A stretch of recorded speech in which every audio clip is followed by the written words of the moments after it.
What is going on, guys? The Inside the Blue podcast, and today we're talking about the New York Yankees and their latest start. I mean, this start has been phenomenal this season, but this recent stretch has been phenomenal. And obviously, winning the Subway Series was great.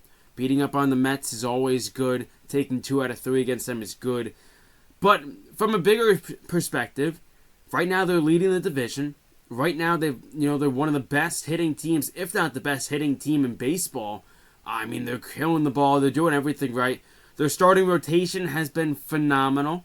Max Fried, Rodon. We're going to get all into that. But of course, don't forget to share this with all your friends. Like the video and subscribe. And let's do this.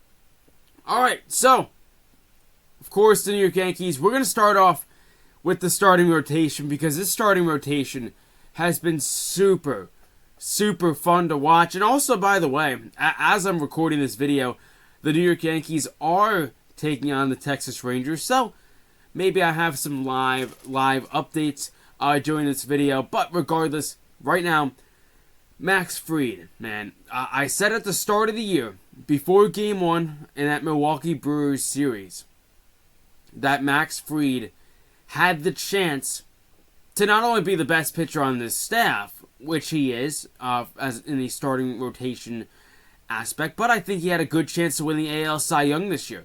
Now, I think it's going to be a tight race between Hunter Brown of the Houston Astros and Tariq Skubal of the Detroit Tigers, because the Tigers are having a phenomenal year. And Skubal, pitched well against the Yankees, who's pitched well all year, and Hunter Brown has done the same thing for the Astros. But when Garrett Cole went down, of course, we needed Max Fried and Rodon and all the other guys to step up, and they have. I mean, especially from Max Fried's point, he looks like an ace, and he's pitching like an ace, and he's pitching up to that contract right now. And Rodon has pitched phenomenal. The 1-2 punch with Rodon and Fried has been great. And reminder, this team still has no Luis Gil, and he's probably going to come back. If I had to take a guess, they're looking for July. So still, a matter of months before they do get the AL Rookie of the Year back in the rotation, which probably will leave out Ryan Yarbrough and take him out, and he'd probably just be a long relief pitcher for the Yankees. But you gotta really like what you've seen from this rotation, right? And Rodon has been great as a number 2. I mean, you look at the statistics, and I'll have them, on the screen. He's been so good in, according to Baseball Savant, all the pitching run value and expected ERA and expected batting average, it's all in the great category. He's pitched great so far this year. I mean, he's got an expected ERA of a 2.89, which is great. I think there was a point last year he was pitching at like a 2.98, and then, the wheels fell off, and he didn't pitch great towards the end of the year. Not last year, the year before. So, he's had times where he's looked great, and he's had times that he has looked bad. But I think the main reason why Rodon gets into those struggles is because he only relies on his fastball and his slider. When he uses his curveball and his sinker, his changeup, all the 5-pitch mix that he has, he turns into a really dominant pitcher, and it's hard to, catch up to 97, and then all of a sudden he's throwing a breaking ball at you. It's hard to adjust as a hitter. But for the Yankees' point, Rodon, Fried, those two mainly have been big talking points, and probably more for Rodon, because Rodon needed a bounce-back year, right? I mean, with the contract that the Yankees gave him, you want him to be pitching to close to ace-like material, at least for an expectations-wise. And I've given Rodon a pretty long leash, I'd say. I think, there were times last year that he needs to be better, I've said. But, Rodon, like I said, when he uses only 2 pitches, it's very easy as a hitter to predict what's coming. And, when you expand on it and you go to a 5-pitch mix, it's hard to, catch up. But, his K percentage is in the 91 percentile. His whiff percentage is fantastic. His ground ball percentage is honestly towards average, which is good. His hard hit percentage is good. And yeah, I mean, the only thing that kind of caught my eye with Rodon was his fastball velocity is at an average rate of 94, which is still relatively fast. Obviously, 90 plus is obviously amazing. But usually I feel like Rodon is a guy that pitches into the 95, 96, even gets up to 97 miles an hour on his fastball. I think it's mainly a location thing. I think probably what Matt Blake and Rodon have talked about, and maybe even Andy Pettit too, who works with the pitching, is location is better than velocity. You'd rather paint 94 than have your 96 all over the place where it's either missing the outside corner, missing inside on the hands of hitters. So, good adjustment from Rodon. He's looked great. I'm very excited for, we're only in May, so I'm excited for eventually when October comes around and the Yankees, according to everything that goes right, I believe they're on a 95 win rate, 95 win rate in terms of their season total of wins. So that's really good to see for the Yankees. Now, another pitcher, let's get into Clark Schmidt a bit. Listen, Clark Schmidt came off a major injury. He was pitching at a 2.85 ERA in 2024. This season, it's at a 4.41. Not great, but Schmidt is, in the end, he's probably going to be your number 4. Warren's going to be your number 5, and then Luis Hill is going to step in to be your number 3. So, I still love, Schmidt. I still love his stuff. I still think his stuff is good. Sure, his stuff has kind of, been hit hard. But I think, we're only in May. So a lot of time to get that ERA down, to get his stuff all locked in. So I'm not really worried with Schmidt at all. I'm not really worried with anyone in this rotation. Or really in the bullpen either. But, another big talk has to be about Will Warren. I mean, this guy's last 3 starts have been really good. Like, really solid. And you gotta love it out of the kid. I mean, his fastball has looked phenomenal. His starts in May, a 2.38 ERA in 4 starts. He's got 34 strikeouts in 22 innings, in 22 and 2/3 innings pitched. Largely, those strikeouts come from his last start in against Texas at the stadium. He had 10 strikeouts, a career high. The guy was dealing, and when you have a starting rotation, when it does come to playoffs, and I know it's very early to talk about playoffs, but playoffs pitching plays a huge role, and that's to make sure your starter can go 5 innings or more.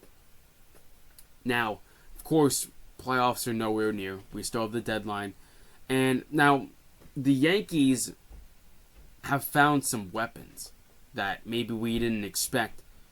Ryan Yarbrough to step up. Marcus Stroman to, land on the IL for a while. And to be quite honest, when Stroman does eventually come off from that right knee inflammation, where is he going to play?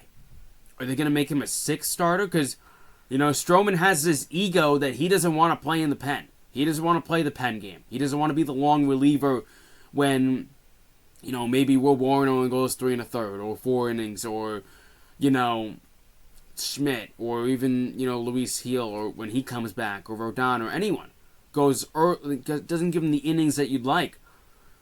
Stroman has this ego that he doesn't want to do any of that. And to be quite honest, the way he's pitched, he doesn't deserve to be in this rotation at all.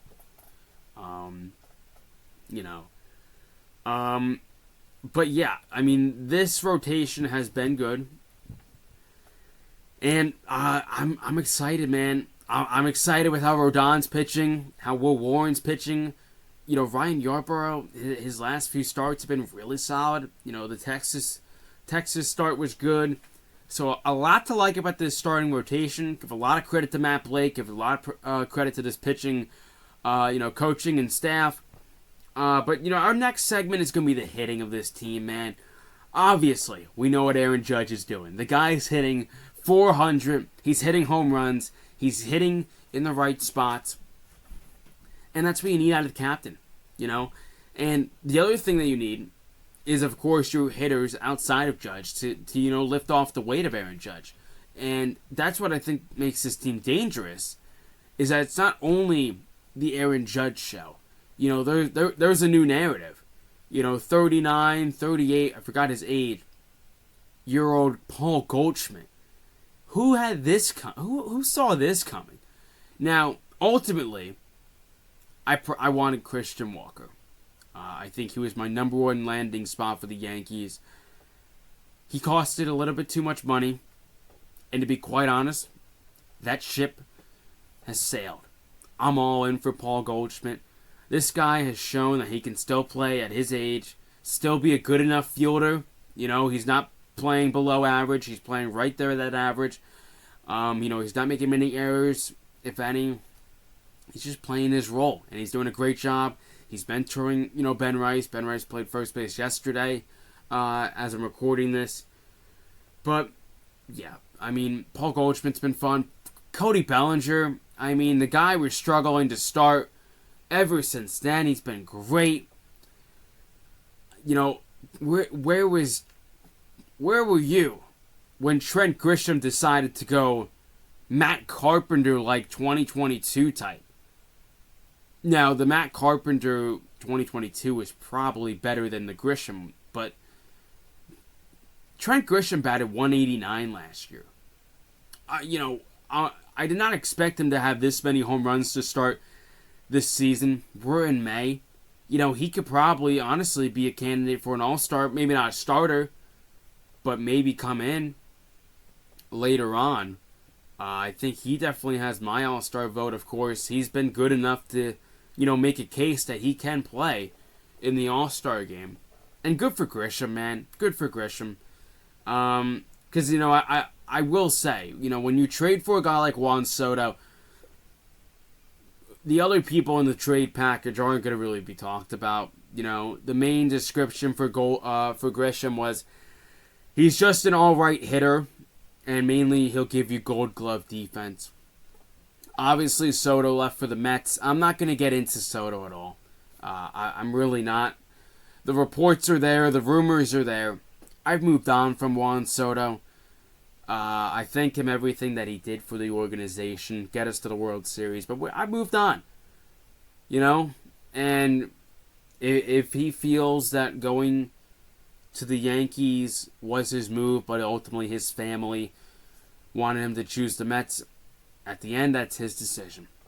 He got his bag, and now he's playing for the Mets.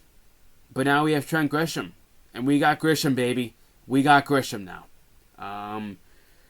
But yeah, I don't like talking about the Juan Soto situation, because I will say, and this is the only thing I'll say, and I'll try not to mention Soto at all for the rest of this video. Rumors are rumors. Reports are reports. All us fans can do is react, right? We can't just text Paul, we can't just text Jeff Passan, John Heyman, Bob Nightingale, all those big-time reporters, Ken Rosenthal, all those guys. Whatever they say. Jeff Passan's my guy for news, ultimately. I think him and Ken Rosenthal mainly. If Jeff Passan came out with an article that, Juan Soto doesn't like the New York Mets anymore, he doesn't like the atmosphere, the fans, which I don't think is true. I think he likes where he is. It's kind of just an adjustment, I think. It's hard. It is hard to go from one rivalry to the other, right? But that's really all I have about Juan Soto. Getting back to the Yankees, a plus 94 run differential for the Yankees.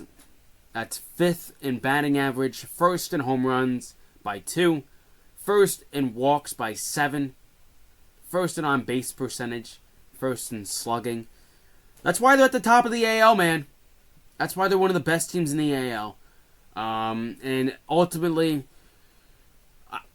the thing is, I want to talk trade deadline and all this, but we're not there yet, man. I'm so excited for the rest of this journey for this season. I think there's so much fun to it, so many players that have stepped up. So it's a lot to talk about.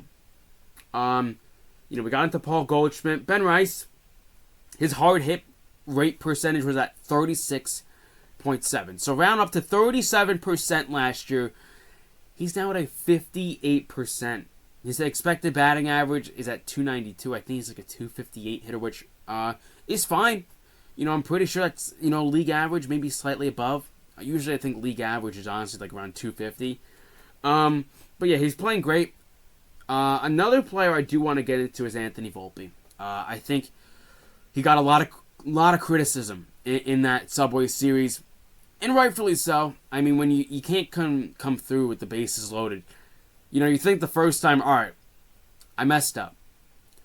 The second time through, you'd like to see him come through, but he's just swinging at balls. I mean, if he went up without a bat, that run scores. Ultimately, Cody Bellinger comes in hot, swings for the fences, and hits a grand slam. So that was fun. Volpe's an interesting player because we know what type of glove and defense he has. But, what are we getting with the bat? When he's batting against lefties, he's batting 300. When he's batting against righty, he's batting 211. So, I mean, you add both those together, he's around a 240 hitter. And I think some people in the Yankee fan base may have had too high of expectations for his hitting. Maybe. I'm just throwing that out there. I think some people thought he was going to come in and hit bat 300. That's not the case. Seems like he's going to be a 240, hopefully a 250. I'll say this. If Volpe can get to 260 by the end of the year, I think it's a very successful season. I think he has it in him. He's shown that he can go on for streaks that, he's batting 300 in a span of 12 games, stuff like that. But then we just get 0 for 5 slumps and 0 for 6 slumps, and that piles up, and then his batting average is back, down a low, a low average. Now he's 24, so he's still a young player in this league. And for any Yankee fan that thinks he's going to get traded or sent down, I know that was a narrative last year that people wanted Volpe sent down. That's not happening. Because who are you putting in place of him? Right? Oswaldo Cabrera fractured his ankle. Get well soon, Oswaldo, of course. Are you going to put Peraza there? Like Jorbit Vivas? You know what I mean? It's just something that's never going to happen. And I don't want it to happen. He's a young kid that is going to have to go through some growing pains early on in his career. And I'm not trying to be a Volpe defendant, but sometimes that is just how things go. Jason Dominguez is another player that can hit well against one side. He's batting 109 against lefties, but I mean he's crushing. I think he's batting over 300 actually. I think like 309 against righties. And an OPS, I think, close to 900, something like that. But, yeah, he's batting 267. The thing is, with Boone, you got to keep him in the 5 or 8 spot. Nothing like 6 or 7. He struggles there. Keep him in the 5 or 8 spot. Preferably, I'd probably like him in the 8 spot, sorry. And have Jazz or someone when he comes back eventually. Jazz will probably come back soon, probably in the later weeks. Hopefully he comes back, soon. But it's going to be interesting how they construct this lineup. With Jazz coming back, what do they do with Ben Rice? What do they do with DJ LeMahieu? I would probably assume that DJ LeMahieu gets the majority of the third base reps, actually. And you'd have Volpe at short, Jazz at second. And then maybe they send down Vivas. I'm not really sure how that'll work. Another thing about Cody Bellinger, since April 20th, he's batting 320. Or sorry, since sorry about that. He's batting 320, 995 OPS, 32 hits, 19 RBIs, and 7 home runs in April. Since April 20th. And in his last 10 games, 47 plate appearances, 405 batting average, 468 slug. .468 on base percentage. I mean, at 1.182 OPS. He's striking out at 17% rate. That's low. That's good. A 235, WRC plus is insane. But regardless, this team is fun, man. Just to close things out of this podcast, content is going to come. It's going to come.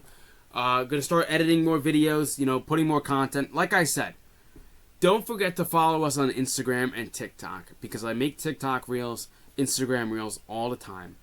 I try to put out one once a day, if that. But ultimately, this Yankee team is destined to win a World Series. They have a lot of time. They still have a lot of time to make moves. Remember, Giancarlo Stanton's not even in this lineup. Jazz Chisholm's not even in this lineup. Luis Gila's not even in this lineup.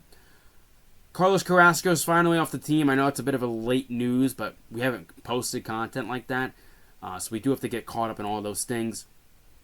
Jonathan Loáisiga's, of course, back. He kind of got hit hard last night. Mark Leiter's been good. Luke Weaver's been a stud. Devin Williams is starting to turn the ship around. He's starting to pitch better. So that's really good for the Yankees. Good for the Yankee fans, because I know a lot of Yankee fans did not like how Devin Williams was playing. And they have a right to do that. He hasn't been pitching great. But as of late, he's been phenomenal. Tons of scoreless outings. But anyways, guys, of course, like the video. Hit that subscribe button. On the road to 300 subs. And, yeah, leave a comment. Let me know your guys' thoughts on the Yankees' hot start to their season. Of course, a long, long stretch ahead of games. We're only in May. Let's go, Yankees. And I'll see you guys in the next video. Peace.